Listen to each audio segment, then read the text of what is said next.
सभी को नमस्कार। जय श्री राम। राम रक्षा स्तोत्र के श्लोकों का संक्षेप में विवेचन करते हुए हम कवच की बात कर रहे थे।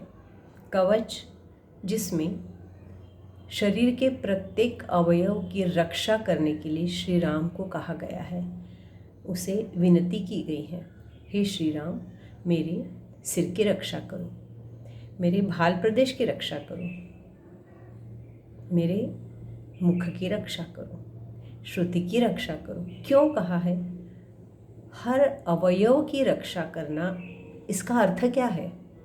और राम के किस रूप को, उसको कौन सा विशेषण देकर, उसकी कौन सी विशेषता को देखकर उस अवयव की रक्षा करने को कहा गया है। यह बहुत ही एक अद्भुत सा स्तोत्र है। यह बहुत ही देखने और समझने वाली एक बात है कि कवच जिसमें श्री राम के अलग अलग विशेषणों से हम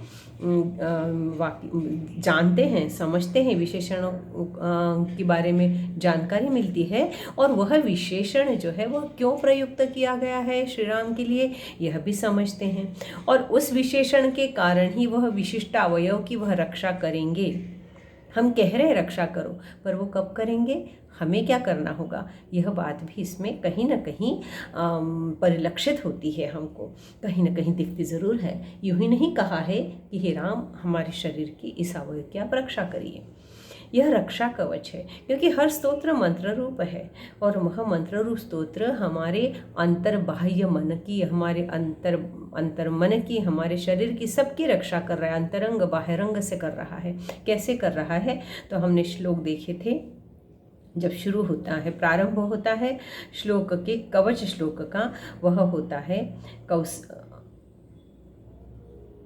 जो श्लोक है शिरो में राघव पातु से। चौथे श्लोक की दूसरी पंक्ति हमने देखा इसको। शिरो में राघव पातु भालन दशरथात्मजः कौसल्येयो दृशौ पातु विश्वामित्र प्रिय श्रुति घ्राणम पातु मखत्राता मुखम सौमित्र वत्सलः। पर्यावरण का प्रदूषण ना करें हम, तभी तो हमें स्वच्छ और शुद्ध वायु सेवन करने को मिलेगी। शुद्ध स्वच्छ वायु सेवन करने को मिलेगी तो फेफड़े पूरा काम करेंगे, हमारे फेफड़े काम करेंगे, ऑक्सीहीमोग्लोबिन बनेगा, ऊर्जा मिलेगी, एटीपी बनेगी और हम ऊर्जावान होंगे। सरल सा गणित है। वायु की शुद्धि यही हमारे घ्राण की रक्षा करेगा। तो इस तरह से मखत्राता मुखम सौमित्र वत्सलहम, यज्ञ का सुरक्षा करने वाले, रक्षा करने वाले, वह हमारे घ्राणेंद्रियों की रक्षा करे। यह भाव हमने कल देखा था। आगे आता है जिह्वाम विद्या निधिव पातु। छठे श्लोक की पहली पंक्ति है जिह्वाम विद्या निधिव पातु कंठम भरत वंदितः। अब देखिए, जिह्वा की, मेरी जीभ की कौन रक्षा करेगा? विद्या की निधि की। विद्या निधि है, विद्यावान है, समस्त विद्याओं का धन जिनके पास है, समस्त विद्याओं के जानकार जो हैं, समस्त विद्याओं का सही किस प्रकार से मैं प्रयोग करूं, उपयोग करूं, मानव कल्याणार्थ करूं, यह जो जानते हैं, यह जो करते हैं, वह राजा राम जो विद्या के धनी हैं, जिनके पास विद्या का अटूट धन है, अपार धन है, अक्षय धन है, वह विद्या निधि के राम मेरी जिह्वा की रक्षा करे। अभी जिह्वा क्या करती है? ज्ञानेंद्रिय है, स्वाद की जानकारी देती है। इतना ही होता तब तो बहुत सी आसान चीज़ थी, फिर तो इस कुछ कष्ट ही नहीं थे इस जीवन में अन्यों को, और ना ही कुछ समस्याएं थी इस जीवन में अन्यों की और हमारी। स्वाद की ही तो बात थी, अच्छा लगा तो खाया, नहीं लगा तो नहीं खाया। पर यह जिह्वा एक बार स्वाद चखने को नहीं मिले, कोई तो चल जाता है इसे। ना खाने को मिले, 4 दिन पानी पी के रह जाती है। निर्धार करते, निर्जला एकादशी अभी की ही लोगों ने, जिनको अपने जिह्वा के स्वादेंद्रिय पर क्या है, अपना कंट्रोल है, जिसको कहते हैं संयम है। संयम की बहुत बड़ी सीख देती है जिह्वा स्वाद के लिए। इतना ही होता तो क्या बात थी। पर कहा जाता है ना, खाए बिगर रह सकते पर बोले बगैर नहीं रह सकते। ऐसा बहुत सी महिलाओं के मुंह से सुना भी होगा। और सासू बनने के बाद तो बहुत सुनाते, ऐसा मैंने सुना है, मेरी सास ने तो नहीं सुनाया, पर ऐसा कहा जाता है कि एक बार खाएंगे नहीं पर बोले बगैर नहीं रह सकते, बोलना बहुत ज़रूरी है। तो यह जो जिह्वा है ना, यह ज्ञानेंद्रिय से ज़्यादा कर्मेंद्रिय का काम करती है, कुछ न कुछ करती रहती है। लोगों की ज़बान कैंची जैसी चलती है कहते हैं। अब जिसकी ज़बान कैंची जैसी चलती है वो सिर्फ काटती है, दूसरे के मन को छेदती है। ऐसी जिह्वा किस काम की है राम? तो मेरी जिह्वा कैसे होना चाहिए? तुम विद्या के निधि तुम्हारे पास, तुम विद्यावान, तुम्हें विद्वान, पर तुमने अपने उस समस्त ज्ञान का उपयोग जो है जन कल्याण के लिए किया, आनंद देने के लिए, और सबसे जिस तरह से आपकी बात करने की थी, जिस तरह से संवाद करने की स्थिति थी, जिस तरह से वो संयम वाणी का था, वह वाणी का संयम यही तो विद्वत्ता का परिचायक होता है। विद्या विनयन शोभते, विनय वाला जो है वो कम बोलेगा, उत्तर नहीं देगा, प्रत्युत्तर नहीं देगा, वाद विवाद में नहीं पड़ेगा, संवाद करेगा। वह संवाद करना मुझे आना चाहिए। संवाद में कहाँ से करूँगा? मेरी जिह्वा से। वह जिह्वा मेरी संवाद करना सीखे, वह जिह्वा मेरी फिसले नहीं। जुबान फिसल गई, कितना सहज कह देते हैं, ऐसे कैसे फिसल गई? यदि उस जिह्वा को फिसलने से मैं रोक नहीं सकता, मैं संयम नहीं कर सकता, राम जी कितनी रक्षा करेंगे मेरी? राम जी तो बताते हैं ना, भाई मत बोल, अभी शांत रह जा, ज़रूरत नहीं है बोलने की, मत प्रत्युत्तर दे, थोड़ा सहन कर ले। कहाँ नहीं सुनाना राम जी की, तभी जाके श्री कृष्ण को फिर गीता में बताना पड़ा, क्रोधात् भवते, विक्रोध करोगे तो क्या होगा, फिर ऐसा करोगे तो क्या होगा, ये करोगे तो क्या होगा, और ऐसा करते करते फिर अंततः क्या हो जाएगा? बुद्धि भ्रष्ट हो जाएगी। ऐसा समझाना पड़ा था हमको श्री कृष्ण को। अब हमको वहाँ तक नहीं जाना है, पर हम इतना कह सकते हैं कि जिह्वा के लिए, आहार के लिए श्री कृष्ण कहते युक्ताहार विहारस्य, युक्त चेष्टस्य। अब युक्त चेष्टाएं जिह्वा की भी होना चाहिए। तो हे श्री राम, मेरी जिह्वा पर मेरा संयम रहे, अर्थात मेरी वाणी पर मेरा संयम रहे। मैं ऐसे बोलूं कि दूसरे के मन को दुख ना हो, जिससे दूसरे के मन को आनंद मिले, ऐसे बोल मेरे मुँह से निकले। मेरी वाणी जो है वह संयत हो और आनंद देने वाली हो। मेरा आहार इसलिए मेरे को संयत करना ही पड़ेगा। मेरा ज्ञानेंद्रिय भी बहुत संयमित होना चाहिए। सबसे ज़्यादा संयम इस ज्ञानेंद्रिय पर रखना पड़ता है, स्वादेंद्रिय पर, क्योंकि यह जब अपने आप पर संयम नहीं रखती ना तो अनेक बीमारियां भी होती है, पहली चीज़। और दूसरी चीज़, जैसा कि हमको कहा है कि यह जो रजतम सतगुण है, यह रजतम सतगुण यह आहार पर भी निर्भर करते हैं। तामसी गुण जो है, आलस्य का जो गुण है, वह उस खान पान पर भी निर्भर करता है। आलसी आदमी बोलता कम है, पर बोलता है तब दूसरे को बहुत सुख नहीं देता है, क्योंकि हर चीज़ का तो उसको कंटाला है ना, तो वह हमेशा त्रस्त रहता है, लस्त रहता है। परंतु जो रजोगुणी है उसका आहार उस योग्य तो होगा, पर उस वक्त उसको उस आहार पर संयम करना होगा।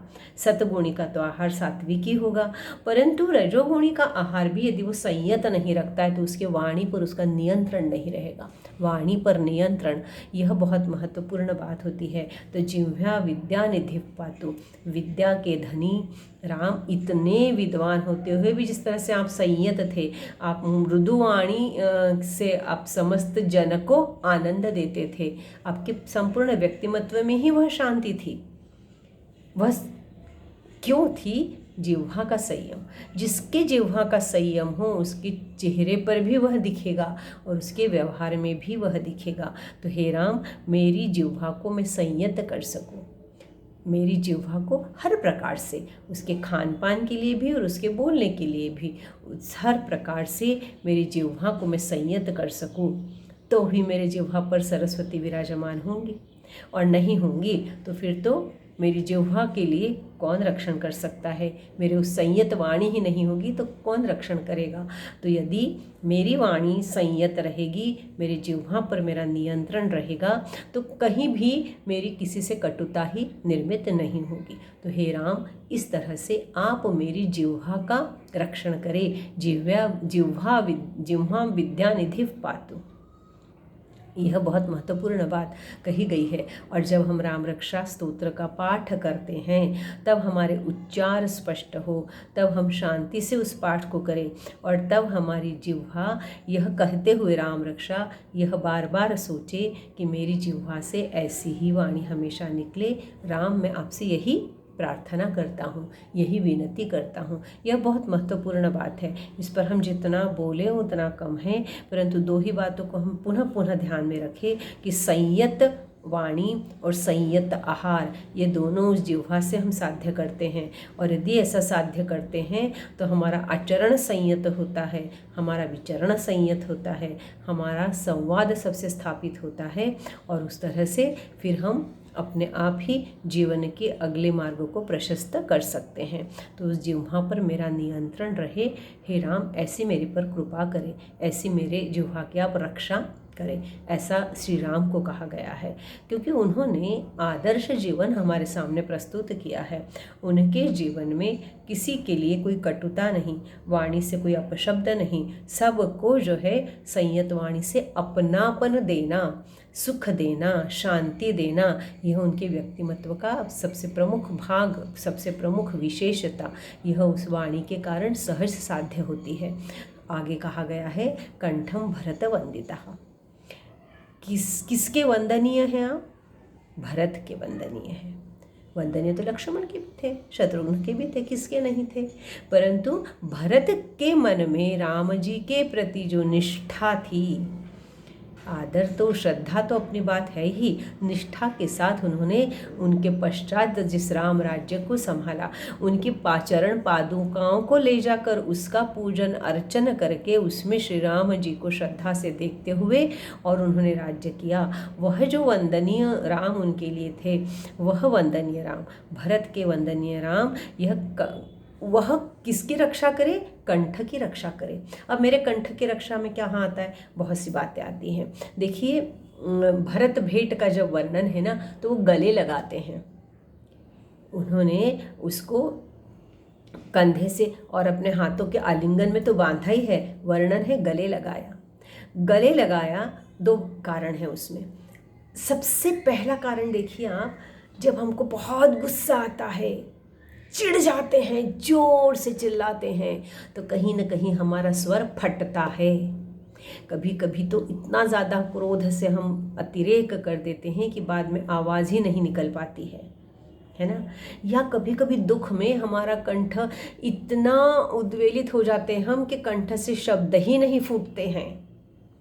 आनंद में भी ऐसा हो जाता है कि आनंद इतना हुआ है, इतनी खुशियाँ मिल गई कि शब्द ही नहीं निकले, कंठ से शब्द ही नहीं निकलते। तो यह जो भावावेश है, यह भावावेश उस कंठ के साथ कहीं जुड़ा है, उस वहाँ से कहीं न कहीं वह सबके सामने प्रस्तुत होता है या प्रस्फुटित होता है। तो यह जो कंठ से हमारा भावावेश निकलता है क्रोध में जब हम होते हैं। अभी भरत के लिए क्यों कहा है, तो दो बातें हैं यहाँ पर कि जब भरत वापस आए और उन्होंने देखा अयोध्या आने के बाद, ननिहाल से आए, कि यह जो घटनाएं हुई हैं और मेरी माँ ने राम को वनवास दिया है 14 वर्ष का, तो उनका संताप अनावर हुआ। कभी भी क्रोध ना करने वाले भरत असंयमित हो गए, असंयमित। हम सोच ही नहीं सकते कि याद है आपको, उन्होंने पापिणी कहा है। मराठी के रामायण का जो प्रसिद्ध रामायण है, गीत रामायण, उसमें सुधीर फड़के ने जो पहली बार गदिमा ने लिखा, गदिमा को दूसरे वाल्मीकि कहा जाता है, तो उन्होंने जो लिखा है वह लिखते हैं, माता न तू वैरिणी, अब वैरी हो, मेरी शत्रु बन के आई हो क्या?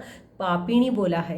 इतना क्रोध था कि उस क्रोध में जोर से बोलने के बाद उनके मुंह से शब्द निकलना ही बंद हो गए, जैसे कंठ फूट गया, टूट गया स्वर। यह जो कुछ हुआ था भावातिरेक में, जब वह भरत राम जी को मिलने गए और राम जी को जब उन्होंने अपने गले से लगाया तो कंठ भेंट, उनके कंठ को फिर से पहले जैसा किया, संयत किया। पहले जैसा किया मतलब क्या?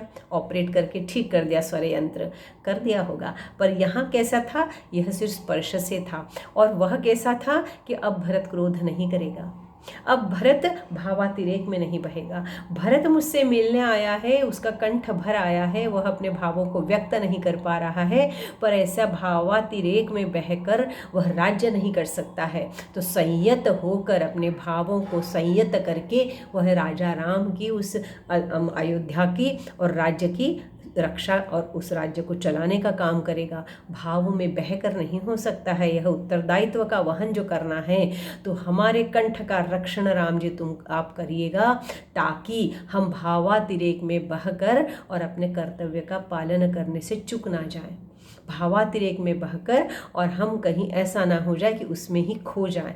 तो इसलिए जैसे आपने भरत को कंठ से लगाकर उसके भावों पर उसका नियंत्रण किया, उसके कंठ को ठीक किया, क्रोध के कारण जो उसका स्वर, ऐसा कहा जाता है कि स्वर यंत्र जो उसका बिगड़ गया या फट गया, उसको ठीक किया, ऐसा आख्यायिका है। पर वास्तविकता मैं जो सोचती हूँ कि वह जो भावातिरेक वाली बात, वहाँ से जो उद्वेलित से भरत चले थे, वो जब राम जी को मिले उसके बाद शांत हुए हैं। और उसके बाद आकर उन्होंने उस राज्य को ऐसा संभाला है भरत ने कि राम राजा भी क्या संभालते।